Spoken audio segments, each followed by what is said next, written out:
नमोस्तु गुरुदेव। लोग लक्ष्मी देकर लक्ष्मी जी की मूर्ति खरीदते हैं और उसी मूर्ति से लक्ष्मी की मांग करते हैं। गुरुदेव, इस विडंबना का समाधान करें। बहुत अच्छी बात रखी है। लक्ष्मी देकर लक्ष्मी जी की मूर्ति खरीदते हैं और उसी मूर्ति से लक्ष्मी जी की मांग करते हैं। ये कैसी विडंबना है।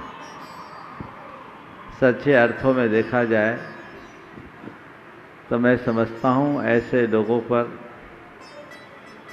लक्ष्मी जी भी खुद हंसती होगी, क्योंकि लक्ष्मी जी का एक कहना है कि जो अपने लक्ष्य के लिए समर्पित होकर आगे बढ़ता है वही लक्ष्मी की कृपा पाता है। केवल किसी के पास जाकर हाथ फैलाने से किसी को धन संपत्ति की प्राप्ति नहीं होती। यदि इसी तरीके से पूजा करने से हमारा उद्धार हो जाता तो अभी संसार में कोई भी गरीब नहीं रहता। हम लोग हर बात के पीछे छिपी हुई भावना को समझे। हमारे यहाँ लक्ष्मी जी को धन की देवी के रूप में जो माना गया है वह एक प्रतीक के रूप में माना गया, जिस बात का द्योतक है कि लक्ष्मी, आप देखिए लक्ष्मी के लिए, लक्ष्मी की मूर्ति पर विचार कीजिए। लक्ष्मी जी की जो मूर्ति है वो क्या होती है? कमलासन पर होती है और उनका वाहन उल्लू बनाया गया है। मेरी दृष्टि में इसके पीछे एक बड़ी आध्यात्मिक प्रेरणा छिपी हुई है। वो ये है कि यदि तुम लक्ष्मी के स्वामी बनना चाहते हो तो तुम जल में कमल की तरह संपत्ति से अलिप्त रहना सीखो। कमलासन पर विराजमान होने का मुझे यही फलितार्थ दिखता है। और वाहन के रूप में उल्लू को रखना, इसका तात्पर्य ये है कि जो लक्ष्मी को अपने सिर पर बिठाए, यहाँ लक्ष्मी से तात्पर्य लक्ष्मी देवी नहीं, धन संपदा को अपने सिर पर बिठाया है वह उल्लू है। उल्लू एक ऐसा प्राणी है जिसे सूरज के उजाले में कुछ दिखता नहीं। अगर आध्यात्मिक दृष्टि से विचार किया जाए तो जो विवेक बुद्धि से शून्य है वे सब उल्लू हैं। जिनकी दृष्टि में धन संपत्ति ही सर्वस्व हो गया, उसे हम ऐसे ही प्राणी के समकक्ष कह सकते हैं। तो ये सब चीज़ें इसके पीछे छिपी हुई है, इसे समझें, अपने विवेक बुद्धि का परिचय दें और सतत प्रयत्नशील रहें जिससे जीवन को आगे बढ़ाया जा सके। नमोस्तु गुरुदेव। अजब सा है ये संसार बटोरने में लगा है खाली हाथ जाने के लिए। तो गुरुदेव, हमें ऐसा क्या बटोरे कि खाली हाथ ना जाना पड़े? अजब सा है ये संसार जो बटोरने में लगा है खाली हाथ जाने के लिए। जाना सबको खाली हाथ, और उसके बावजूद बटोरने में लगा है। ये बहुत ही गंभीर विषय है और इस पर हमें ध्यान रखना चाहिए। जिस व्यक्ति को इस बात का एहसास हो कि हमें खाली हाथ जाना है, हर पल एहसास हो, तो बटोरने की कोशिश नहीं करेगा, बांटने में तत्परता दिखाए। दो तरह के लोग हैं, एक वे जो केवल बटोरते हैं और छोड़कर चले जाते हैं, और दूसरे वे हैं जो बटोरने के साथ बांटते हैं और सबके हृदय में अपनी छाप छोड़कर जाते हैं। बटोरने वाला धन छोड़कर जाता है और बांटने वाला अपनी छाप छोड़कर जाता है। हमें ये तय करना है कि आखिर क्या करना है। नमोस्तु गुरुदेव। धर्म कहता है कि हमेशा सत्य बोलो, लेकिन कभी कभी सत्य बोलने पर संकट आने की आशंका होती है। इससे मैं दुविधा में फंस जाता हूँ। गुरुदेव, इस दुविधा से निकलने का क्या उपाय है? आपकी बात का उत्तर एक कहानी से दे देता हूँ। एक साधक ध्यान में मग्न थे। इसी बीच एक शिकारी, एक हिरन उधर से दौड़ता हुआ निकला। पीछे पीछे एक शिकारी आया। उस साधक को देखकर पूछा कि इधर से कोई हिरण निकला क्या? साधक अपने स्थान से उठ के खड़े हो गए और उन्होंने कहा, जब से मैं यहाँ खड़ा हूँ तब से कोई हिरण नहीं निकला। उनके सामने दुविधा थी, यदि कह देते निकला है तो वो हिरण के पीछे जाकर उसे मारता, और नहीं निकला है तो झूठ होता। तो उन्हें झूठ भी नहीं बोलना था और सच भी नहीं बोलना था, बीच का रास्ता निकला। जब से मैं खड़ा हूँ यहाँ से कोई नहीं निकला। एक बात ध्यान रखना चाहिए कि दूसरों के उद्धार की इच्छा से बोला गया असत्य भी सत्य होता है, और दूसरों का अहित करने वाला सत्य भी असत्य होता है। ऐसे मौके जब दुविधा के आए कि बोले तो फंसे और न बोले तो फंसे, तो हम टाल भी सकते हैं, और इतनी चतुराई तो आपके पास है ही। ये बहन जी से कह देते मेरा एक्सपीरियंस अलग है, आप खुद आजमा के देख लो, ये भी तो कहा जा सकता था। आप जाइए टेस्ट कर लीजिए, मैंने कर लिया, मेरा एक्सपीरियंस अलग है, मेरा टेस्ट अलग है, मैं आपको इस विषय में कुछ कह नहीं सकती। तो ये बातें भी हो सकती है। यदि व्यक्ति सत्य के प्रति जागरूक हो, निष्ठावान हो, तो उसे झूठ का इस्तेमाल करने की जरूरत नहीं पड़ेगी, अपनी कुशलता से सारे काम कर सकता है। नमोस्तु गुरुदेव। ध्यान में हम कैसे जाएं? ध्यान में कैसे जाएं? ध्यान में जाने के लिए कुछ नहीं करना है, अपने आप में ठहरना है, इधर उधर मत जाओ। देखिए, ध्यान के अभ्यास के लिए, अभ्यास की बात कर रहा हूँ, हमें कुछ नहीं करना। किसी भी वस्तु से राग नहीं करना, द्वेष नहीं करना और मोह नहीं करना। माँ मुझ्झा माँ रज्झा माँ दुस्सा इट्ठ निट्ठ अथेसु थिर मिच्छम जय चित्तम विचित्त ध्यान प्रसिद्धि।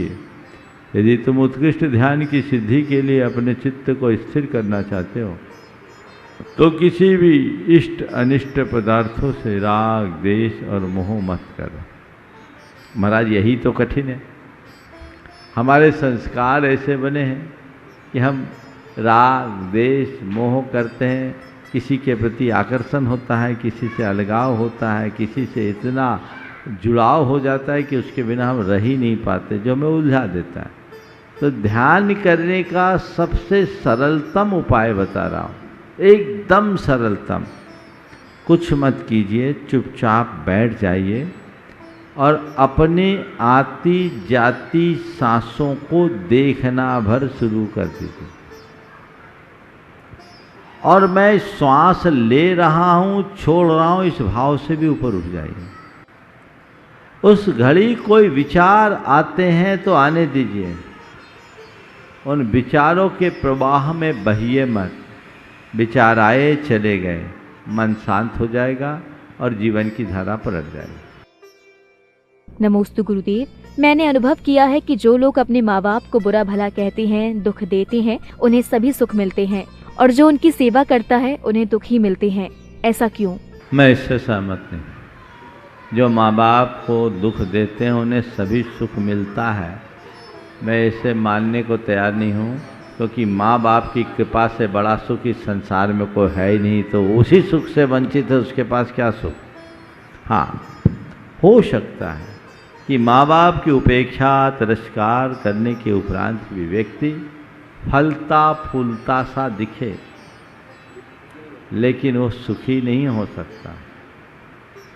उसके हृदय में वह प्रसन्नता नहीं आ सकती जो होनी चाहिए। इसके उलट, जिसके ऊपर माँ बाप की कृपा का आशीर्वाद है, जो माँ बाप की सेवा में अनुरक्त रहता है, हो सकता है उसे कई अभावों और अल्पताओं का सामना करना पड़े, लेकिन उस स्थिति में भी वह हर पल प्रसन्नता के साथ जीता है, और कष्ट हो भी तो उसे सहने में समर्थ होता है। यही इसकी उपलब्धि है और उसी तरफ हमारी दृष्टि होनी चाहिए। नमोस्तु गुरुदेव, क्या संभव और असंभव के बीच की दूरियां व्यक्ति की सोच एवं कर्म पर निर्भर करती है? बहुत अंशों में सोच और कर्म के ऊपर भी निर्भर करती है। अगर सोच सकारात्मक हो तो असंभव संभव बन जाए, अगर व्यक्ति प्रयत्न करे तो असंभव को संभव बना सकता है। लेकिन कुछ चीज़ें परिस्थितियों पर भी निर्भर करती है। अगर कोई ये सोच ले कि मैं आसमान से तारा तोड़ लूँ, तो सोच तारा नहीं तोड़ सकता, वो हमारे लिए असंभव है।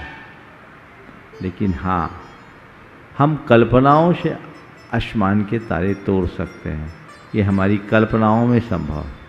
तो चीज़ों को व्यापकता से समझना चाहिए, केवल कल्पनाओं की उड़ान में उड़ना नहीं चाहिए। नमोस्तु गुरुदेव, मनुष्य मनी पावर या पोस्ट पावर के कारण अपनी प्रतिष्ठा का ध्यान क्यों नहीं रख पाते? बहुत अच्छा, इस शब्द को थोड़ा बदल दो, प्रतिष्ठा की जगह गरिमा शब्द रखो तो ज़्यादा अच्छा। कि पोस्ट कि पद के प्रभाव या धन के प्रभाव में आकर कई बार लोग अपनी गरिमा को खो जाते हैं, गरिमा भूल जाते हैं। गरिमा को खोना, गरिमा को भूलना हमारी बहुत बड़ी कमजोरी है। हम चाहे कितनी भी ऊंचाई पर क्यों न जाए, हर व्यक्ति को अपने गौरव और गरिमा को बना करके चलना चाहिए। यदि वह सुरक्षित है तभी वो अपने जीवन को आगे बढ़ा सकता है, और जो ऐसा नहीं करते वो एक दिन मुंह की खाने को मजबूर होते हैं, उन्हें नीचा देखना पड़ता है। नमोस्तु गुरुदेव, सौधर्म इंद्र की शची एक भवावतारी होती हैं, तो गुरुदेव पंच कल्याणक बनी शची इंद्राणी को कितने भव में मोक्ष होगा? देखो, बात तो बिल्कुल सही है। शास्त्रों के विधानानुसार सौधर्म इंद्र भगवान का परम भक्त और सेवक होता है। वह उसी भाव में अपना उद्धार करता है, और उसकी मुख्य देवी शची जो उसके हर कार्य में कदम से कदम मिला करके चलती है, वह भी उसी भाव में एक भाव के बाद मोक्ष को प्राप्त कर लेती है। ये तो सौधर्म इंद्र और शची इंद्राणी की बात है। लेकिन 5 दिन में सीधे मोक्ष मिलना बड़ा कठिन है। मोक्ष मिल सकता है, इस भाव में तो नहीं मिलेगा, हमें भी नहीं मिलेगा, लेकिन एक भाव का ब्रेक लेकर मोक्ष मिल सकता है, बशर्ते पंच कल्याणक के सौधर्म इंद्राणी बनने के बाद मोक्ष मार्ग में लग जाओ। आज मोक्ष मार्ग में लगोगे तो कल मोक्ष मिलेगा। इतना सस्ता नहीं है मोक्ष। इसलिए मैं सभी से कहता हूँ, जिन लोगों को इस पंचकल्याणक प्रतिष्ठा महोत्सव में विशिष्ट सहभागिता देने का सौभाग्य मिला है, वे अपने हृदय में एक ही भाव जगाए कि प्रभु अभी मोक्ष नहीं, मोक्ष मार्ग से जुड़ाव हो जाए, मोक्ष तो अपने आप मिल जाएगा। 5-7 दिनों के इस आयोजन में अपने हृदय में इस तरह का वैराग्य और धर्म का संस्कार जगाओ जो तुम्हारी चर्या और क्रिया को बदल दे, जो तुम्हारे सोच और प्रवृत्ति को बदल दे। और ये सब बदलेंगी तो मोक्ष असंभव थोड़ी है। मोक्ष संसारी को ही मिलता है, सिद्धों को नहीं। बात समझ रहे हैं? मोक्ष किसको मिलता है? संसारी को। हम तुम सब संसारी हैं, मोक्ष मिलेगा बशर्ते उसकी वैसी तैयारी हो। तो मोक्ष जाने की बात तो कर रहे हो, अभी तैयारी कितनी है? अभी बोल दूं कि अभी वैकेंसी निकली है, परमात्मा ने मुझे संदेश दिया है कि एक आदमी की सीट खाली है, भेज दो मोक्ष। चलने को तैयार होगे? कहोगे महाराज रति बिटिया का क्या होगा? अंतरंग की तैयारी, अंदर से जब तक हमारी वह तड़फन न हो तब तक मोक्ष की बातें केवल बातें होती हैं। बहुत अच्छी बात है आपके हृदय में ऐसे भाव जागे हैं, अब एक ही भाव जगा लो कि अब मोक्ष नहीं, मुझे मोक्ष मार्ग का अनुरागी बनना है। अभी मोक्ष मार्गी की अनुरागी तो बने हुए हो, अब मोक्ष मार्ग का अनुरागी बनो और संयम साधना के पथ पर आगे चलते हुए अपने जीवन को कृतार्थ करो। नमोस्तु गुरुदेव। जैनेतर समाज से आई बेटियों को जिनेंद्र भगवान की पूजा में मन लगाने के लिए क्या करना चाहिए? मैं आपसे कहूँगा, आप जैन परिवार में आ गई हैं, तब अपने आप को जैन बनाने की कोशिश करो, केवल आचार से नहीं, विचारों से भी।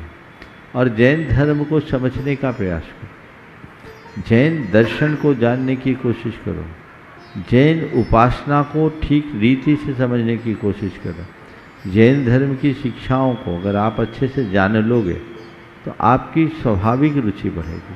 और फिर ज्ञान के साथ जब हम धर्म की क्रिया करते हैं तो उसका आनंद अलग होता है। अभी तो आप अपने घर के परिवार के लोगों को कहने पर करती होंगे, लेकिन जब आप अपने अंतर की आवाज़ से करने लगोगे तो आपको इससे अच्छा कुछ नहीं लगेगा। आज भी आपके धनबाद में भी ऐसी अनेक महिलाएं, आपके अग्रवाल जैन धनबाद में बहुत हैं, और उनमें कई महिलाएं हैं जो वैष्णव परिवार से आई हैं और आज जैन धर्म का बड़ी श्रेष्ठता के साथ निर्वाह कर रहे हैं। तो वो आपके अंदर भी हो सकता है। अभी दुविधाएं हैं और उसमें आपका दोष नहीं, क्योंकि आपको उसके बारे में कोई ज्ञान नहीं है। तो मैं चाहूँगा कि थोड़ा आप जानिए, जैन रिचुअल्स को भी जाने, हमारी धार्मिक क्रियाओं के विषय में भी जाने, उपासना पद्धति को भी जाने और इसके पीछे जुड़े हुए दर्शन को भी समझने की कोशिश करें। जैन धर्म सीधे जीवन के रूपांतरण के विज्ञान की बात करता है, जहाँ किसी भी प्रकार के आडंबर और अंधविश्वास को स्थान नहीं। आत्मा के गुणात्मक परिवर्तन की ही चर्चा है, जो एक ऐसे जीवन शैली की बात करता है जो हमारे चित्त और चेतना का परिष्कार करता है। उसे समझने की कोशिश करें। आप इसे किसी भी माध्यम से पढ़ सकते हैं, समझ सकते हैं। हम लोगों के प्रवचनों के माध्यम से भी इन चीज़ों को जान सकते हैं। जब तक आपकी रुचि जागृत नहीं होगी तब तक आपको आनंद नहीं आएगा। तो पहले ये सुनिश्चित कीजिए कि मुझे क्या करना है और मेरे जीवन का मकसद क्या है, लक्ष्य क्या है। आपके मन में एक बार ये बात बैठ गई तो फिर दोबारा कुछ कहने की आवश्यकता शेष नहीं रहेगी।